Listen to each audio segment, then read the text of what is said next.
Gardner's Art Through the Ages, A Concise Global History, Chapter 9, Part 4, Architecture of the High Renaissance and Mannerism in Europe.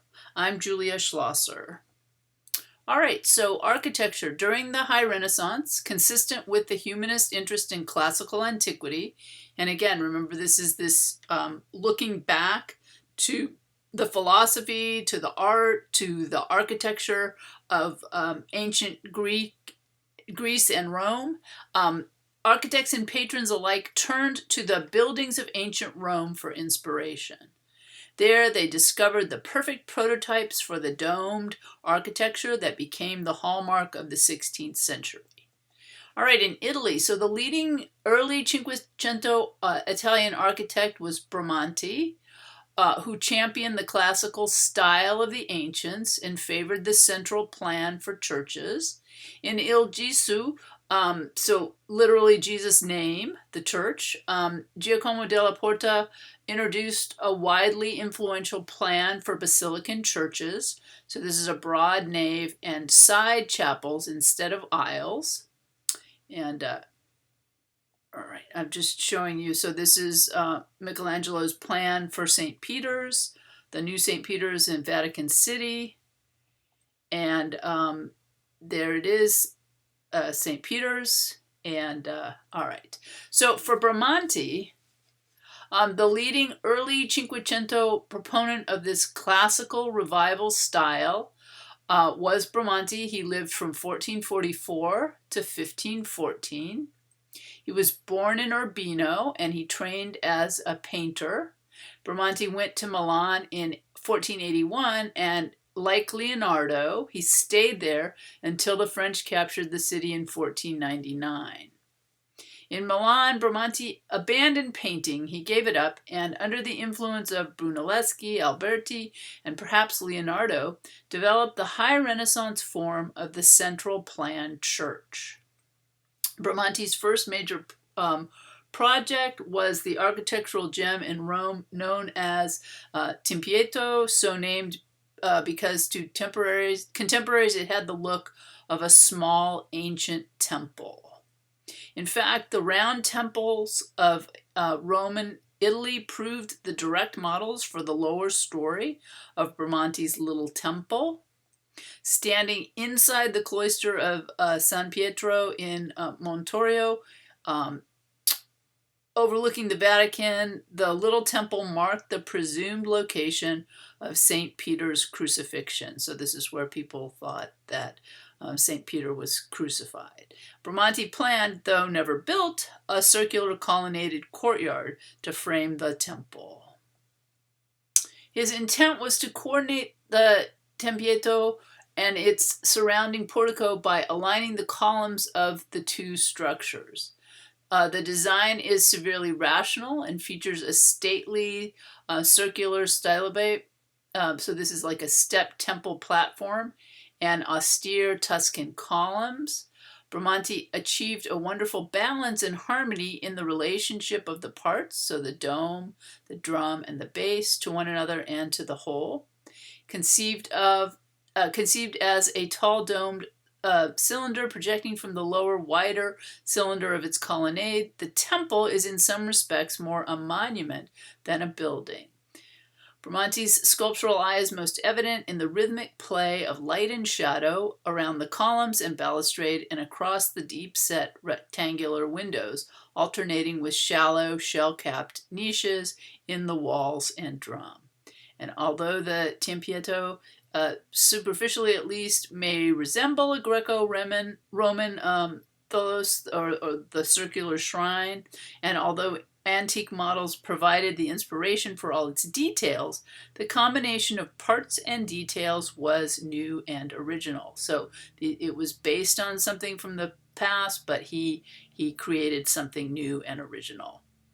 All right, one of the main differences between the early and high Renaissance style of architecture is the former's emphasis on adorning flat wall surfaces versus the latter's sculptural handling of architectural masses. Brahmanti's Tempietto initiated the high Renaissance era in architecture.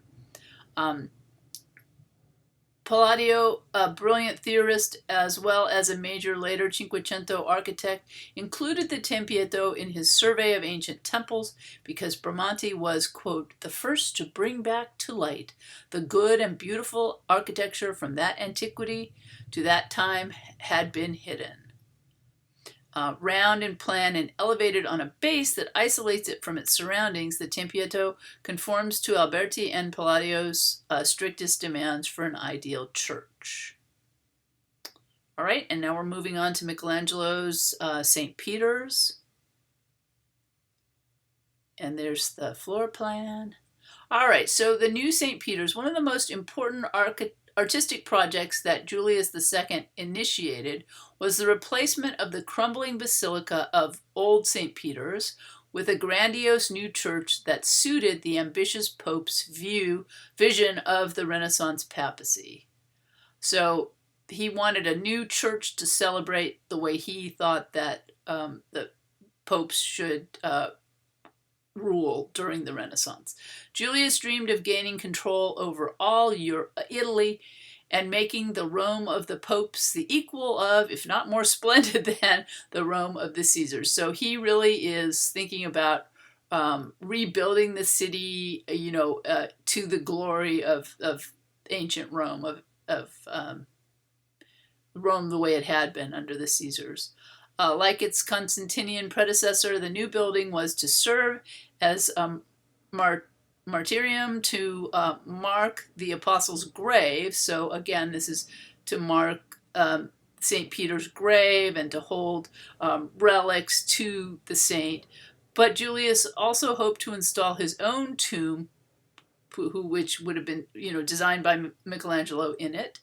The Pope chose Brahmanti as the architect of the new St. Peter's. Brahmanti's ambitious design consisted of a Greek cross with arms of equal length, each terminating in an apse. The large dome would have covered the crossing, and the smaller domes over subsidiary chapels would have covered the diagonal axes of the roughly square plan. Brahmanti's design also called for a boldly sculptural treatment of the walls and piers under the dome. The organization of the interior space was complex in the extreme. It would have been 9 interlocking crosses, and 5 of them would have had domes. The scale was titanic. The architect boasted that he would place the dome of the Pantheon over the Basilica Nova.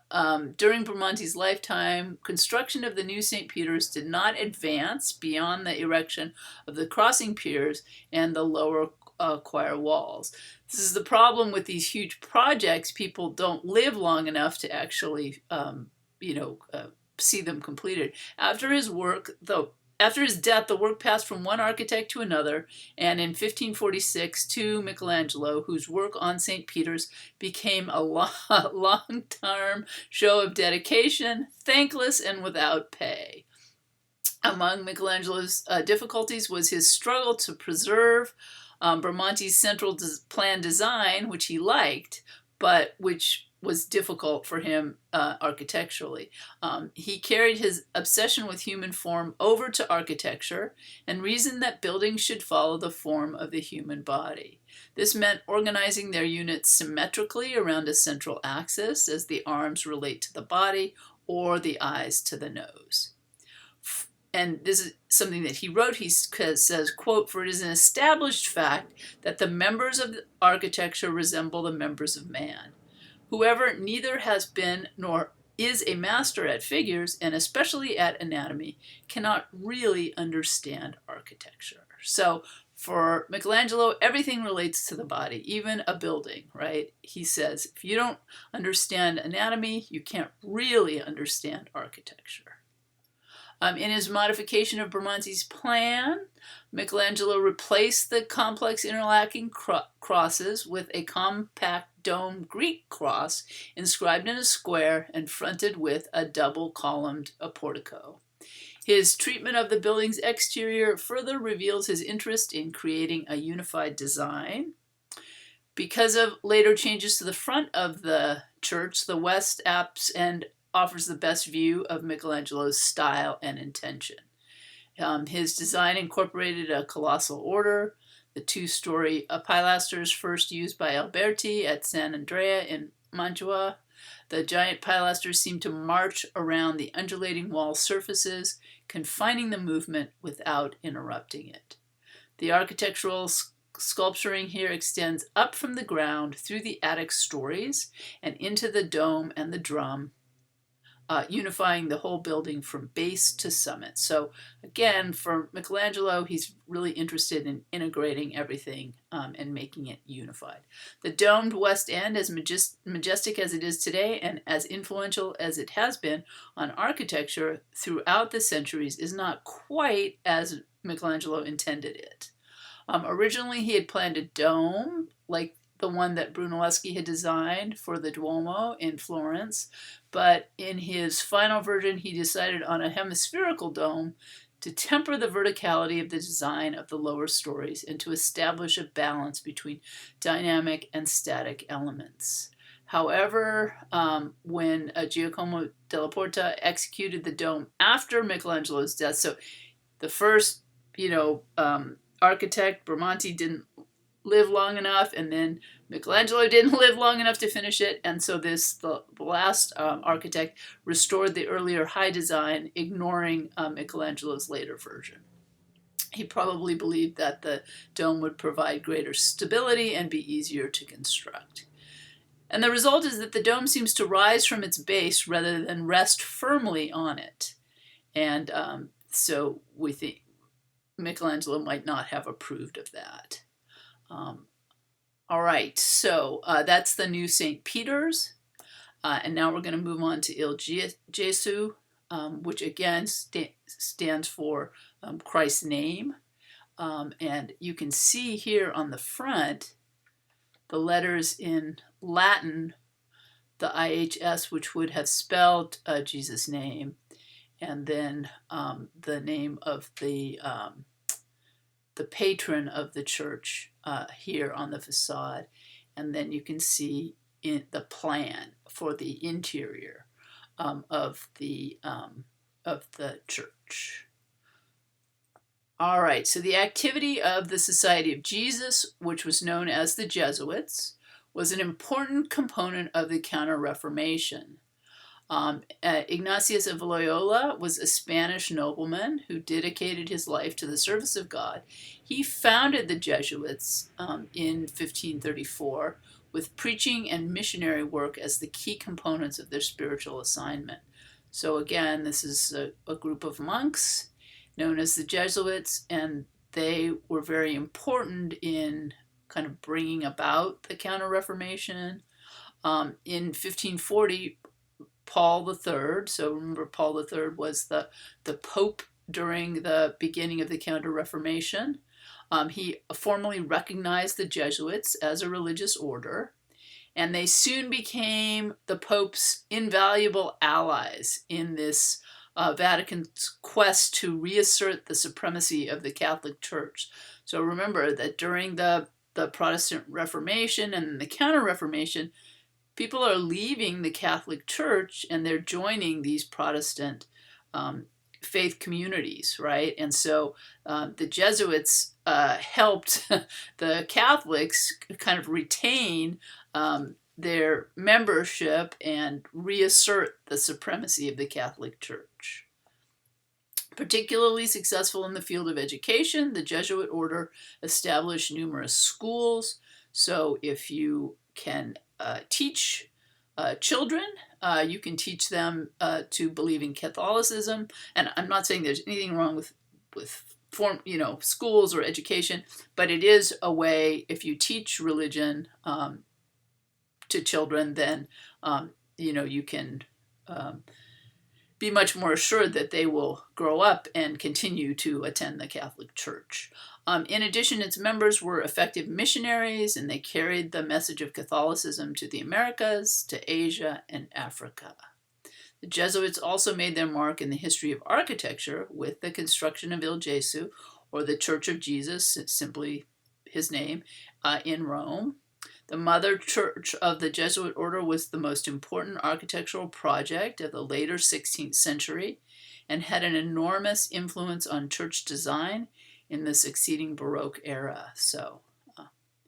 And so here we are again. I mean, we wouldn't call it simple at all, but it's comparatively simple, especially if you think about it in comparison to something like the New St. Peter's. All right, rethinking the Basilican Church. As a major proponent in the Counter-Reformation, the Jesuit order needed a church appropriate to its new prominence.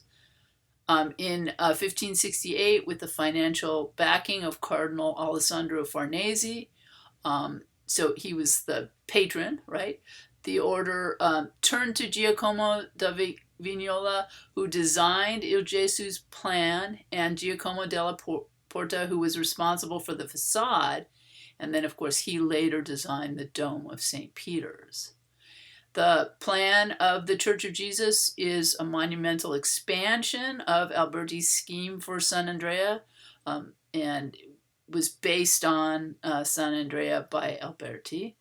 And in the Church of Jesus, the nave takes over the main volume of space, making the structure a great hall with side chapels. The transept is no wider than the nave and chapels, and Vignola also eliminated the normal deep choir in front of the altar. Consequently, all worshippers have a clear view of the celebration of the Eucharist, for communion.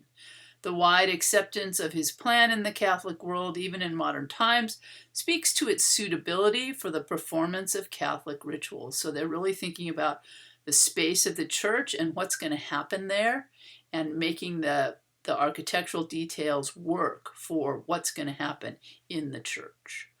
The opening of the church building into a single great hall provides an almost theatrical setting for large promenades and processions, which combined social with priestly functions. So these had a very, social function as well as a religious one. Above all, the ample space could accommodate the great crowds that gathered to hear the eloquent preaching of the Jesuits. So they needed to have a space where a lot of people could fit in comfortably, and this church was designed for that. All right, so the facade was also not entirely original, but it too had an enormous influence on later church design. The union of the lower and upper stories, achieved by scroll buttresses, harks back to another Alberti design, the Florentine church of Santa Maria Novella. Its classical pediment is also familiar in Alberti's work, and so we can see that this older architect, Alberti, is influencing this newer church. The paired pilasters appeared in Michelangelo's design for St. Peter's. Della Porta skillfully synthesized these existing motifs and unified the two stories. The horizontal march of the pilasters and columns builds to a dramatic climax at the central bay, and the bays of the facade snugly fit the nave chapel system behind them. Many Roman church facades of the 17th century are architectural variations on this design. So people would see what was existing and then make changes and use that for their new churches. So chronologically and stylistically, El Gesu belongs to the late Renaissance, but its enormous influence on later Basilican churches marks it as one of the most significant monuments for the development of Italian Baroque religious architecture. And Baroque is the period that's going to come after the Renaissance.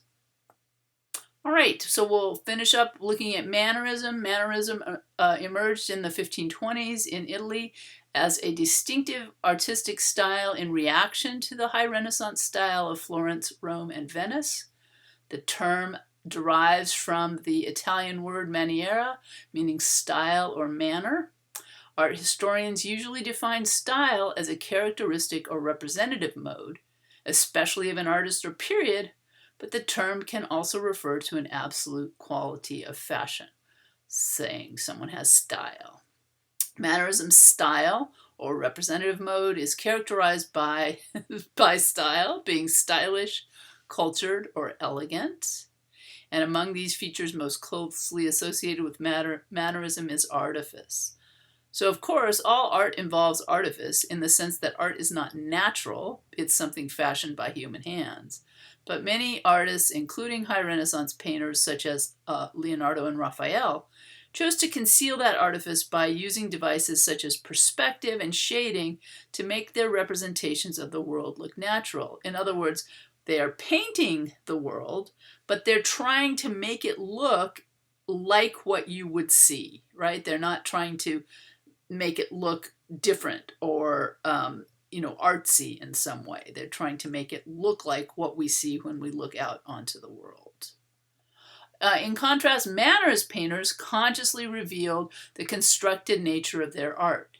In other words, Renaissance artists generally strove to create art that appeared natural, whereas Mannerist artists were less inclined to disguise the contrived nature of art production.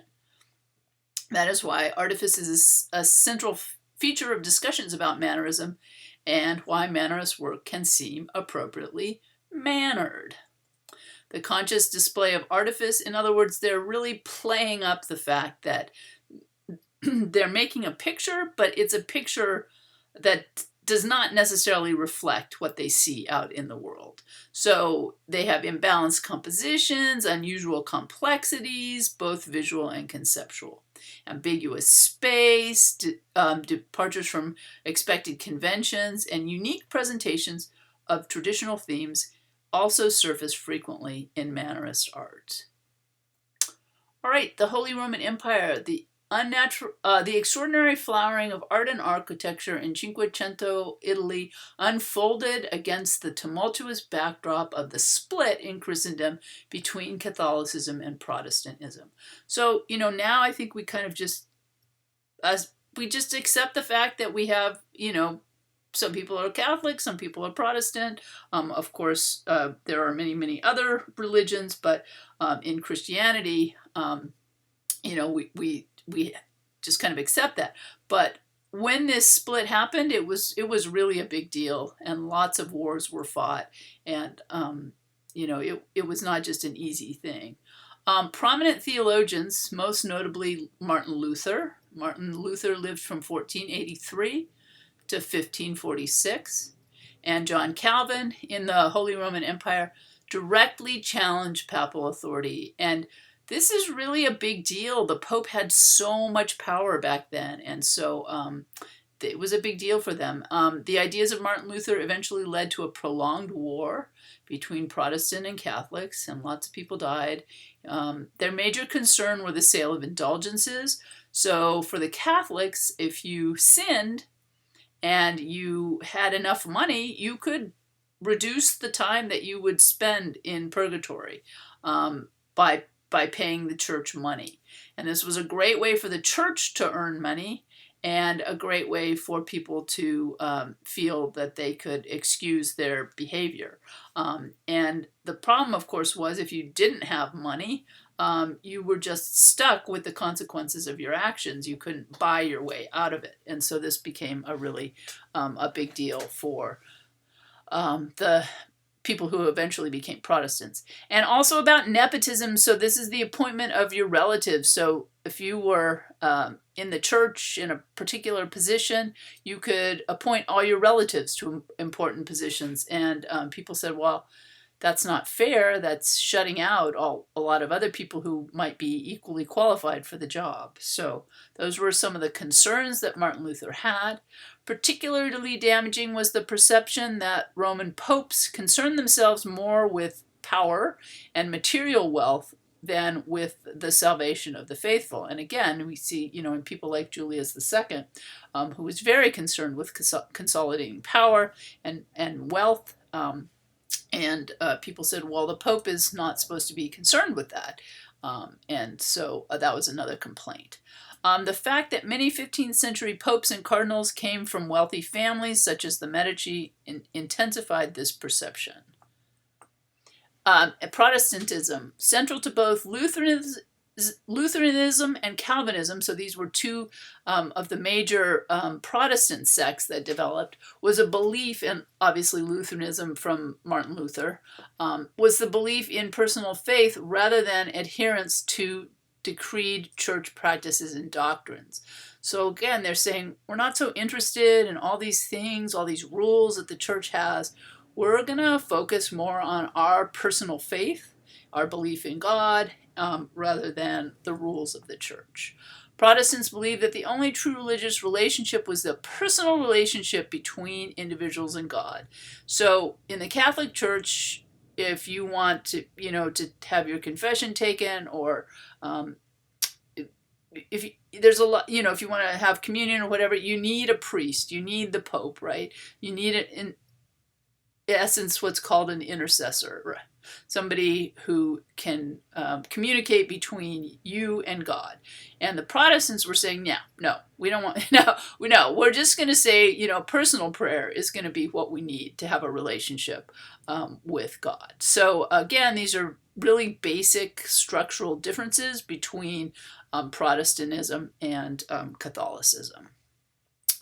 All right, and so on October 31st, 1517, Martin Luther posted for discussion his 95 Theses, in which he enumerated all of his, so he had 95 objections to the Catholic Church. And his goal was significant reform and clarification of major spiritual issues, but his ideas ultimately led to 100 years of civil war between the Protestants and the Catholics before they could kind of work it out.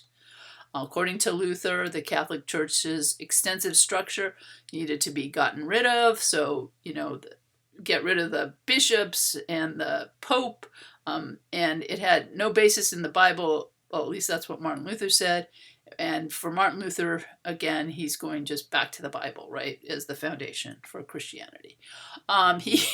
This always blows me away. He called the Pope the Antichrist, right? And of course, he got excommunicated and described the church as the whore of Babylon. So I'm laughing a little bit, but you guys, back then, these were serious words that he's using, and they got him into, serious trouble with the church. He denounced ordained priests, and he also rejected most of Catholicism's sacraments, other than baptism and communion, and he said they were an obstacle to salvation. He maintained that for Christianity to be restored to its original purity, the Catholic Church needed cleansing of all the doctrinal impurities that it had collected through the ages. Only the Bible was the Word of God, the sole source of all religious truth. So again, you can see that these are big changes that he's asking for. He said the church's councils, laws, and rituals carried no weight. He facilitated the lay public, so just every ordinary person, access to biblical truth. He was the first to translate the Bible into a vernacular language. So most people in those days, most people probably didn't read, but they certainly didn't read Latin. And so they spoke German, and so he translated the Bible into German. And again, it's just a way of taking the control away from the priests and the bishops and the Pope, and saying, here, if you know how to read German, here's a Bible that you can read. You don't have to read a fancy language like Latin. All right, so in addition to doctrinal differences, Catholics and Protestants took divergent stances on the role of visual imagery. Catholics embraced the images of holy figures as an aid to communicating with God. So if you go into a Catholic church, you're going to see lots of images all over of the Virgin Mary, of Jesus.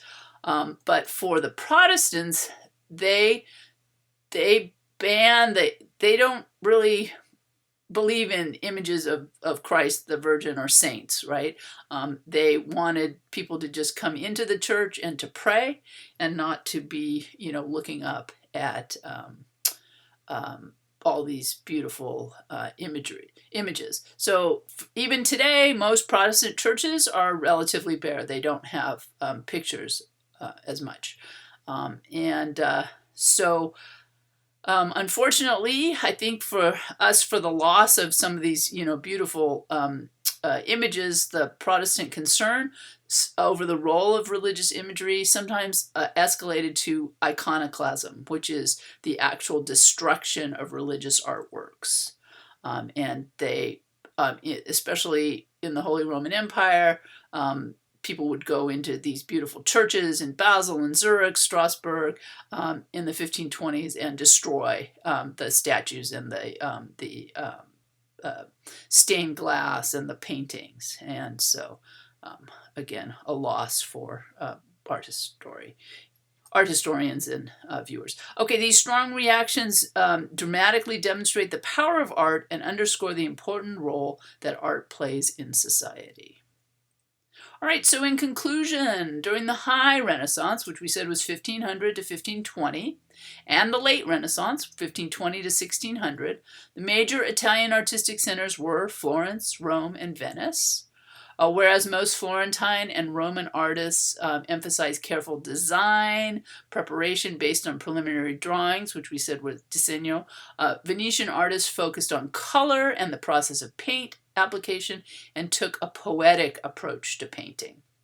Leonardo da Vinci was a master of chiaroscuro and atmospheric perspective. He was famous for sfumato, that misty haziness, and for his psychological insight in depicting biblical narrative. Raphael favored lighter tonalities than Leonardo and clarity over obscurity.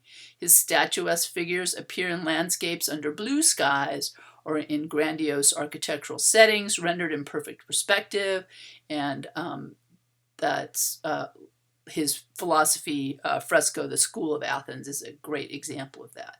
In both sculpture and painting, Michelangelo won renown for his emotionally charged figures with heroic physiques. He preferred pent-up energy to Raphael's calm, ideal beauty.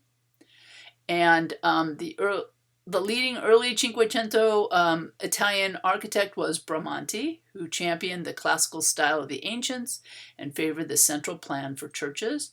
In Il Gesù, Giacomo della Porta introduced a widely influential plan for Basilican churches. So this is this broad nave and the side chapels instead of aisles. And two of the greatest masters in the Venetian painting school were Giorgione, a pioneer of poetical painting, and Titian, famed for his rich surface textures and dazzling display of color and all its nuances.